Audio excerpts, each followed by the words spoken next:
So just come back from a 200-mile round trip, 4+ hours of driving, but it was all worth it because I managed to snag the deal of the century. And here it is.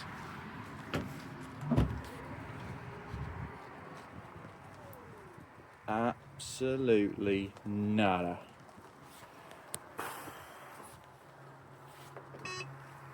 I'm going to need this after the day that I've had today.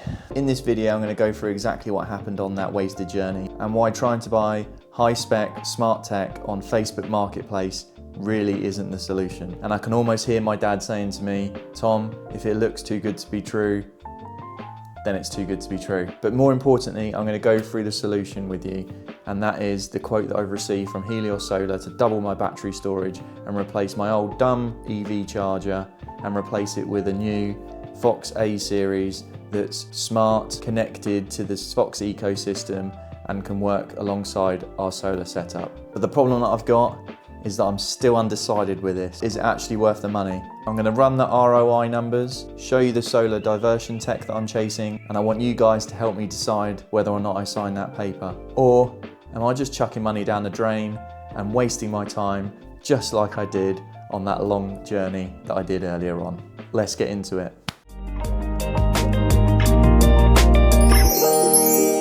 Okay, first of all, let's just go through my setup that I currently have. I have a 5 kilowatt Fox inverter paired with a 10.36 Fox ESS EP11 battery with 12 ICO solar panels on my roof. So the reason why I'm considering doing this by doubling up my battery storage, it's quite simple really. Our usage and needs, especially in them cold winter days, we're exceeding our battery limit. And when there's days where there's no solar at all, we are depleting the battery at quite a fast rate, and sometimes as early as 7 p.m. So from 7 till 12, we have no battery. And as discussed in my previous videos, I use a hybrid system. So whereby when we do run out of battery power, I switch over to the gas boiler, because at that point, the price difference between the gas boiler and the air-to-air heat pump system is pretty nominal. We just prefer the radiator heat instead of that air conditioning heat that you get from a fan pushing out warm air. So one of the main reasons of doing this is that we can fully run our air-to-air heat pump AC system throughout the whole day, which will then heat our house without dipping into that peak rate energy usage and depleting our battery. So doubling the storage isn't all about just doubling that power, it's about better ROI. But what is the payback if I do choose to double my battery storage? So first of all, I needed a quote, and then I'd be able to work out what the payback period would be for me. Now, I've seen a lot of comments in my previous videos, and they have had some good suggestions to switch over to a Fogstar battery, Duracell batteries. And the problem that I've got at the moment is that I am kind of in that Fox ecosystem, so I can't really go out of that system at all. So the compatibility of my system is very close, so I will have to use another EP11 battery or an EP12 battery. So I went back to the original installers, Helios Solar, and I spoke to them about our battery needs. Now it's a little bit different in this property because I have a detached garage, and that's where my preferred location is for the additional battery. That's where my existing battery is. There's a couple of reasons for that. If you have it outside on them really, really cold days, the batteries can stop working. Now the beauty about having a Fox battery, and some other ones do have this facility as well, is that it has a heating element inside. So you can set it so that if it reaches a certain level in terms of temperature, then the heating element will kick in and it will heat that battery up to a more stable temperature for its optimal workload. So I knew my battery had this feature the whole time, but I didn't know how it would work. I thought it might automatically switch on, but that wasn't the case. There was a manual setting that I needed to do, that you can set a low temperature and then the heating element will kick in and try and keep the battery at a higher temperature. So therefore you can continue using that battery, because before I did this, I actually noticed that my battery stopped, and that was in my detached garage. So the weather was really cold at this point, and I noticed that my battery was reaching 0, 1, 2 degrees, and at that point it would stop. I realized how to use that heating element system, turned it on, and within an hour or 2 hours, it reached back up to its optimum temperature, and it was able to then work again and power my house. So if you are looking for a battery, I would definitely recommend getting one with that heating element function, because if you don't and you have it outside, it will stop working, and that kind of defeats the object, especially in them cold winter days. The only other solution I would say would be to insulate it, but still then it doesn't completely protect it from the cold, especially in the UK. So after speaking to Nick from Helios Solar, he was able to give me a quote for an EP11 battery fitted and installed for £2,700, and I thought that was quite reasonable. But then I also thought about the issues that I've had with my dumb EV charger. So at the time of buying this house in 2022, we didn't have an EV charger present on the property. So we needed to get that fixed straight away because my wife had an EV at the time, I didn't have one yet, but it was a priority to get that sorted as soon as possible because you don't want to be using any of the public chargers because of the prices that they charge. So I needed something to be installed as quick as possible, and we chose to go with a pod point that we got from eBay secondhand. It was about £250, and my friend came round to install it, and we were really happy with how it looked and how it worked. It was absolutely perfect for our needs at the time.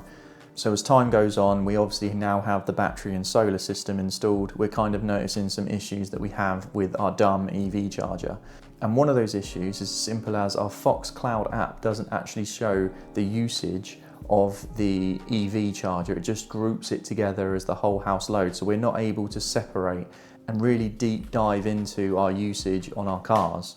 Another common issue that we're finding is that if we want to charge our cars during the day, for example, it drains from the battery, because what the inverter sees, it sees the house is calling for a large amount of load, so it's trying to provide that through the battery. So therefore our battery just depletes. We're going to be switching to peak rate energy earlier than what we want. Now the solution to this is to get a new Fox EV charger. Now they have two options available at the moment, and that is an L series and an A series.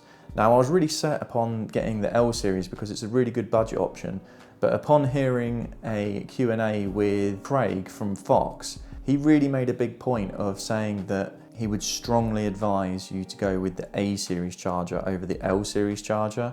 He mentioned the L series charger was just a standard entry-level bog standard charger. So upon hearing that, I really did fix my focus onto the A series.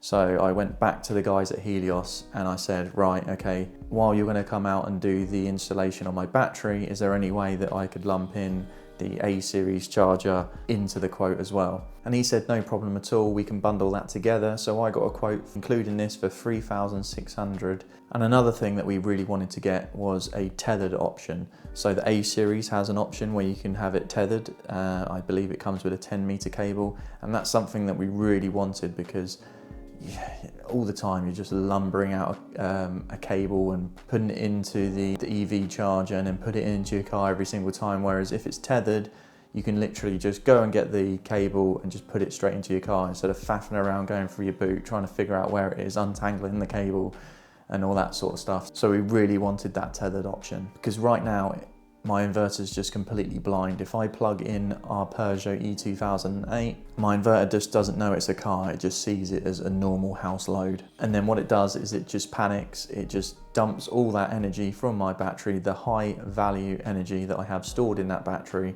and it just dumps it straight out into my car. The Fox A series fixes that issue. It tells the inverter, look, I'm the car, don't waste your energy on me from the battery, and you can prioritize what energy goes to where, because this is something that's really key. So if my house is generating a certain amount of kilowatts in the solar, you can program the A series to put that energy into your car. So you could, in theory, fill your car up completely from solar panel generation, which is a great thing to have. I mean, right now, that's not something that I'd advise doing because the energy that you can gain from solar can be used more valuable elsewhere. But certainly in the future, if self-consumption becomes king, then that is a great feature to have. It kind of future-proofs you. And even just normal functionality that other EV chargers have, scheduling charging, I have to do that all through my car apps at the moment. I just want one single place where I can do that and keep an eye on my solar and battery usage.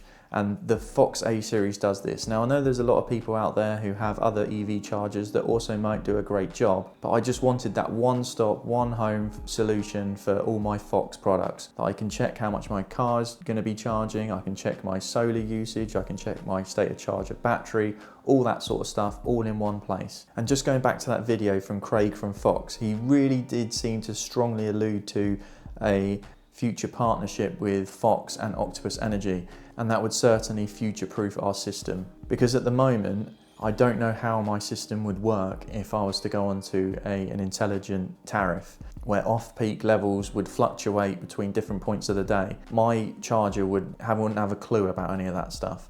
But my car does, but only one of them, the Tesla. So I'm going to focus on the £2,700 quote from Helios to upgrade my battery storage to look at the ROI, and the additional money to replace the car charger. It's something that needs to be done. Also, I need to future-proof for tariffs in the future. At the moment, I'm on an Eon Next Drive tariff, whereas it's just pretty simple that there's an off-peak period between midnight and 7 AM. So therefore I do need that charger to allow me access to these sorts of tariffs in the future. Okay, so let's take a look at some of these ROI numbers. When you first look into ROI numbers, you're kind of looking how long it's going to take for you to recoup that money before you can start seeing benefit from your purchase. If you were to solely look at the amount of money that you'd be saving from not switching over to peak rate energy, then the numbers wouldn't look too good. But there's one thing you need to take into consideration, and that is exporting. And at the moment, with the exporting tariffs being as what they are, I anticipate that I could export every single night during the summer months the whole 10.36 capacity of that battery. So the cost to fill that new battery would be 62p with a usable capacity of 9.3 kilowatt hours, and the 62p is brought in from the off-peak rate, so that would be charged up overnight. And then before that off-peak rate starts over again, I would export, this is in the summer months, all of that back out, and that would be 91p daily profit every single day of exporting that energy back out to the grid during the summer months. Winter's a bit different because obviously we are running out of the battery at the moment, so that additional battery, I would say 50% of that would be used to continue to power our home until that off-peak rate, and then the other 50% would be used to export back to the grid, gaining that 16.5p export rate. So in the winter months, you'd only get 15p per day pure profit on that, but obviously you've got to take into consideration that extra battery storage used for the heat pump to power the house instead of using that peak rate energy or using the gas boiler, which is more inefficient, and obviously the peak rate energy used to power any of the usage in the home is a lot more expensive, so you've got to factor that in mind. So based on all those figures, with instead of using peak rate energy, instead of using the gas boiler and having more energy to export in the evenings, 100% in the summer and only 50% in the winter, that gives me an ROI of approximately over 5 years. Now, is 5 years for doubling up your battery storage, is that worth it?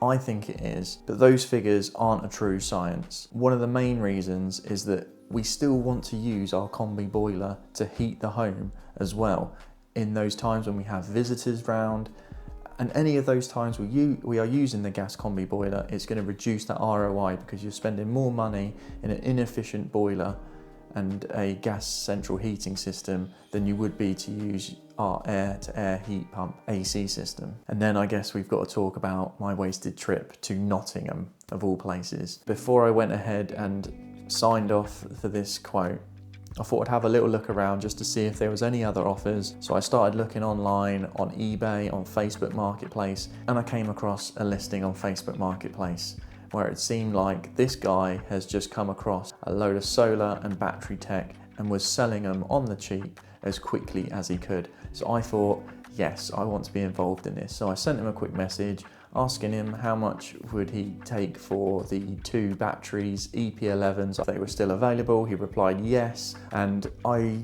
felt like the offer was really, really good. £525 for one EP11. Bearing in mind they're going on eBay at the moment for about £2,200 per unit. So I said to him, I'll take the 2 remaining batteries that you have left. And before asking him where they are. I just wanted to check how about did he get these. And he said as a side hustle he buys business units that from companies that have gone out of business and they have leftover stock. So that I thought that was a legitimate reason for him to be selling these units at a cheaper price. So I arranged the time and the collection was Friday at 3 p.m. This was the following morning. So I've just seen the advert on Facebook on the Thursday evening and I arranged a collection time with him. So I thought everything was fine and he was messaging me throughout the day. So anyway, I go there, I sit outside in my car and nothing happens, no one's there. I message him, oh, I'm 10 minutes away. 2 minutes later, click on his name again. He's like, Kaiser Soze, he has gone. And like that, he's gone. I don't know. Straight away then, I told my wife, I was like, I mean, I knew it was too good to be true, but I just felt like I had to go, you know, that amount of saving, I had to see if there was an opportunity there to be had. So yeah, a long trip. And here we are. So yeah, that's the dilemma. Option A was an absolute disaster. Option B is bite the bullet, 3,700 all in for a EP11 battery to double my storage and to replace my dumb EV charger with a brand new Fox A series EV charger that will work seamlessly within my Fox ecosystem. Let me know in the comments what you would do and subscribe to the channel because next week we're going away for some winter sun. We're taking our 6-month-old baby with us. It's our first time going away as a family of 3, so we're going to be seeing if that's all worth it, and we're going to be setting our house to ghost mode to see how much we can make from exporting within that week. So keep your eyes peeled for that video. See you soon. And like that, he's gone.